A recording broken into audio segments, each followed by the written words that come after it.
saja lagi maraknya aksi premanisme di mana-mana, misalnya di Jakarta, di Indonesia lah. Ini mungkin abang salah satu Karuta melihatnya seperti apa sih, kan banyak kerisauan ke maksudnya keluarga tuh jadi takut gitu untuk melakukan beberapa tindakan atau pekerjaan. Seperti apa nih bang? Oke, preman. Kata preman sendiri itu berasal dari bahasa Belanda, yaitu Frisman. Frisman itu artinya orang bebas.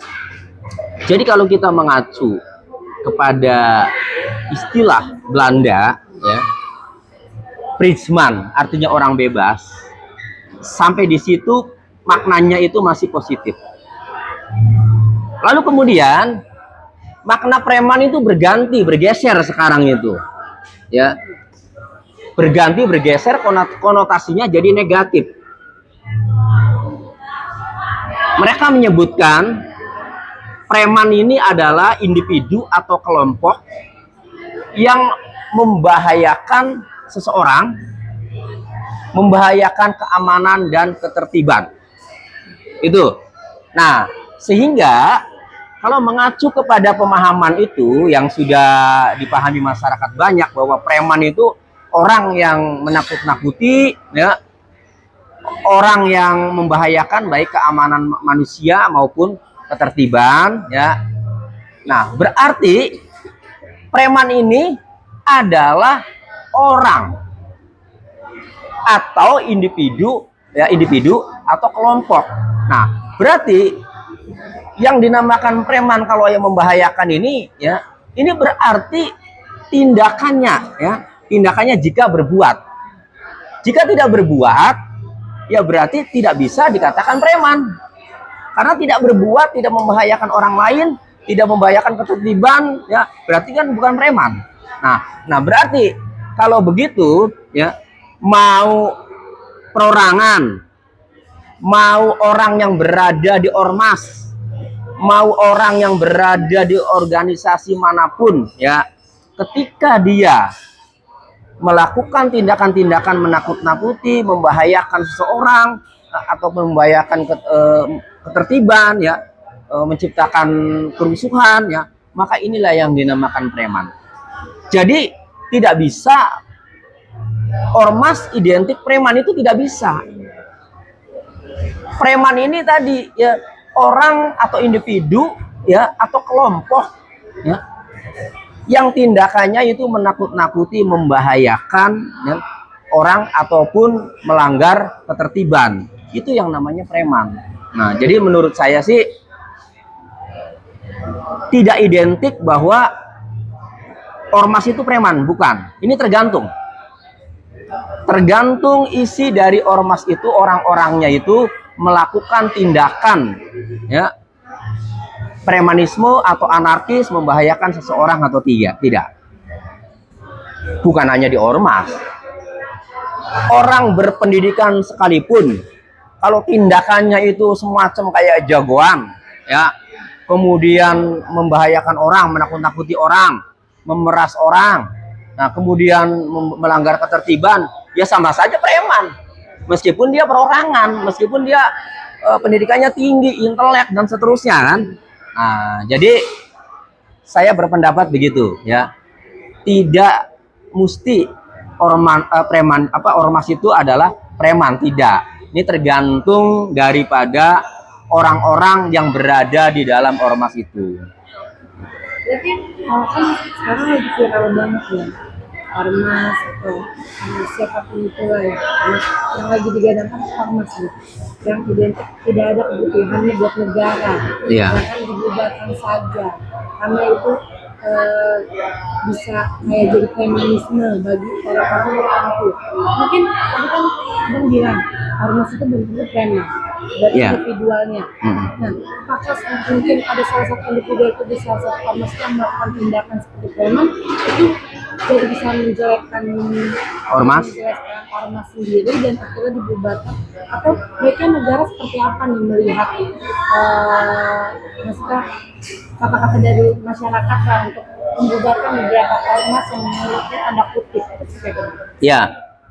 Nah, terkait pembubaran ormas yang diindikasi karena tindakan anarkis atau premanisme, ya, maka ada dua yang harus dibuktikan.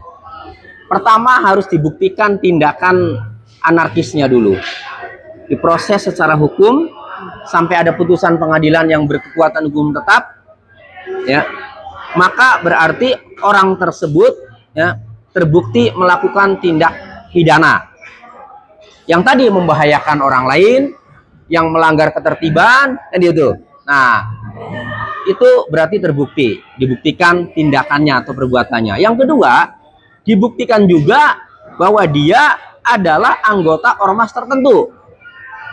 Harus dibuktikan. Nah, di dalam putusan pengadilan juga harus disebut, ya, bahwa dia ini memang dari ormas tertentu. Sehingga dalam putusan pengadilan itu ada dua yang terbukti. Satu, terbukti melakukan tindak pidana, yang kedua terbukti dari ormas tertentu. Nah, jika ada putusan pengadilan yang membuktikan dua hal tadi, maka jika itu sering terjadi, ormas ini, preman ini dari ormas ini, preman ini, kerusuhan ini dari ormas ini, misalnya.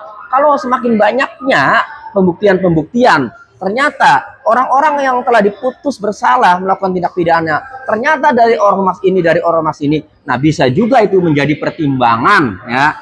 Ternyata ormas ini didirikan ini isinya hanya untuk isinya itu hanya tindakan-tindakan pidana, ya, melakukan tindakan pidana orang-orangnya. Nah, maka bisa juga, ya, menjadi pertimbangan, ya, ini selalu membuat gaduh, ya, misalnya. Bisa juga untuk menjadi pertimbangan untuk pembubaran diusulkan.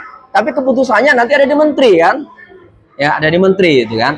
Tetapi paling tidak, ya, orang yang berwenang itu bisa untuk mengusulkan mengenai pembubaran setelah terbukti melalui putusan pengadilan. Berarti tidak bisa, ya, walaupun masyarakat banyak yang bilang bubarkan, itu tidak bisa, ya? Ya, alasannya apa? Kan membubarkan itu harus ada pertimbangannya, harus ada alasannya. Makanya kalau saya sebagai orang hukum, sangat simpel dan pasti tidak akan bisa dibantah kalau sudah melalui putusan pengadilan. Kalau udah putusan pengadilan terbukti dua hal, satu perbuatan pidananya, yang kedua disebut nama ormasnya, kan udah terbukti itu. Siapa yang membantah, kan? Nah, kalau ada beberapa putusan pengadilan lagi seperti itu, kan, terbukti pidananya, terbukti sebut ormasnya, ada lagi terbukti pidananya, disebut ormasnya, ya maka banyaknya putusan pengadilan ini sebagai pertimbangan, ini kan tidak bisa dibantah. Gitu. Jadi kalau saya secara orang hukum, ya, dari praktisi hukum ini simpel, supaya tidak bisa dibantah ya harus ada putusan pengadilan. Iya, tidak bisa kemudian ini dari ormas ini harus dibubarkan, dari ormas ini harus dibubarkan. Kan mendirikannya ini kan berdasarkan amanat undang-undang. Maka pembubarannya juga harus sesuai hukum. Berarti nggak bisa sembarangan, ya, berarti ormas bukan ormas, dilindungi juga oleh negara dong, ya. Ya, ormas ini kan didirikan kan berdasarkan undang-undang, ya. Pada saat mendirikan juga kan ada verifikasi, ya, harus didaftarkan ke Kesbangpol, kan. Nah, jadi pembubarannya pun, ya, harus ada dasar dan harus sesuai dengan ketentuan hukum yang berlaku. Itu tidak asal karena minta dibubarkan ini, minta dibubarkan ini, ya itu kan aspirasi, ya. Kembali keputusannya ada di negara, gitu. Satu lagi, Mbak, mungkin ada seorang sedang pemerintah itu mengurangi premanisme yang lagi marak banget sih di negara ini. Siapa sih yang harus sebagai praktisi hukum? Menurut saya untuk mengurangi premanisme, ya, baik individu maupun kelompok, ya, misalnya yang ada di ormas, ya harus tegas bertindak menangkap pelaku-pelaku tindak pidana. Itu karena kalau dibiarkan maka akan semakin banyak tindak pidana itu muncul, baik dilakukan oleh individu maupun kelompok. Cara negara untuk mengatasi preman-preman yang melakukan anarkisme atau melakukan tindak pidana ini melalui aparat kepolisian harus segera bertindak keras, bertindak tegas. Pokoknya ada kelihatan, udah langsung tangkap, amankan, ya. Kemudian kalau korbannya ada langsung lapor, proses hukum sampai pengadilan. Kalau itu terus dilakukan, mereka para orang yang melakukan tindak pidana atau preman, ya, ini mereka juga punya keluarga, pasti mikir Masa kita mau nafkahi keluarga selalu di penjara, selalu berurusan dengan hukum, mikir. Nah, jadi ini kuncinya ketegasan negara melalui aparat kepolisian. Jadi negara jangan kalah dengan preman, artinya dengan orang yang melakukan tindak pidana.